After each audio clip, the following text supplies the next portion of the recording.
కుప్పంలో మనం నగ్గేం కదా అని చెప్పి వైసీపీ నగ్గింది కదా, ఇప్పుడు మనకి పులివెందుల్లో జగన్ మీద నగ్గాలని విచిత్రమైన వాతావరణం. కూటమి ప్రభుత్వంలో ఇండియాలో ఇంత దిగజారిపోయిన బైపోల్ ఎలక్షన్ ఎక్కడా లేదండి.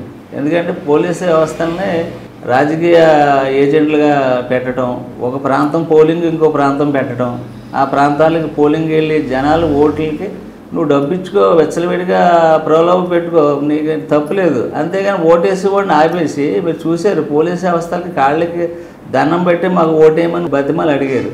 మళ్ళీ గూండాలు దింపడం, వైసీపీ వాడిని ఓటేయటానికి వెళ్ళనివ్వలేదు, అక్కడ దొంగ ఓట్లు వేసేసారు. కానీ మేధావులు విద్యావంతులు ఎవరైతే మన మాజీ ఉపరాష్ట్రపతి వెంకయ్యనాయుడు కానీ, జయప్రకాష్ గారి నారాయణ గారు కానీ మేధావులు చాలామంది ఉన్నారు. సిపిఐ సిపిఎం రాజకీయాల్లో కూడా మిగిలిన తటస్థంగా ఉన్న నాయకులు కూడా వాస్తవాలు చెప్పండి, అప్పుడైనా గవర్నమెంట్ ఆలోచన మారుతుంది. ఎందుకంటే ఇప్పుడు ఒక జడ్పీటీ సెలక్షన్ నగ్గైతే వాళ్ళకేం కలిసి రాదు, ఒకవేళ ఓడిపోయిన మాకు నష్టమేం కాదు.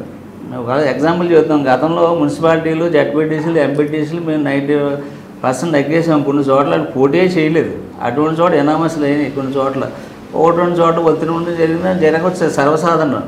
కానీ ఇంతల్లా దిగజారిపోయి పోలీస్ వ్యవస్థలని నేను చెప్తాను అదండి, పోలీస్ వ్యవస్థ మోస్ట్ పవర్ఫుల్ వ్యవస్థ అండి. మనం వాళ్ళ వ్యవస్థని గవర్నమెంట్ జగన్ గారు ఏం చేయాలి, చంద్రబాబు నాయుడు ఏదైనా సెంట్రల్ గవర్నమెంట్ అయినా స్వతంత్ర ప్రతిపత్తిగా పోలీస్ వ్యవస్థను ప్రత్యేకంగా ఉంటే కానీ వాళ్ళ యొక్క ఆలోచన విధానం వాళ్ళు పవర్ఫుల్గా చేయాలని వస్తారండి. ఏ ఉద్యోగస్తుడైనా అతను వాళ్ళ ఆశయాలన్నీ మన రాజకీయ నాయకులు చంపేస్తున్నాం మనం, వాళ్ళ లక్ష్యాలు. ఎందుకంటే పోలీస్ వ్యవస్థ ఇది వరకు పోలీస్ అంటే మీరు కూడా పోలీస్ వారిని హెచ్చరిస్తూ మాట్లాడుతున్నారు కదా.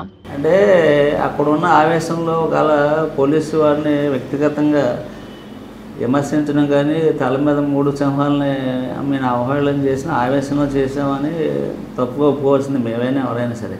కానీ ఆ పోలీసు వ్యవస్థ ఏమైపోయిందంటే మా గవర్నమెంట్ అయినా మీ గవర్నమెంట్ అయినా వాళ్ళు మన కంట్రోల్లో పెట్టుకుని మనం నచ్చుకున్న డిపార్ట్మెంట్ కానీ, ఎస్పీ కానీ, డిఎస్పీలు కానీ, పోలీసులు కానీ అక్కడ వేయటం, వాళ్ళ మీద ఒత్తిడి చేయటం.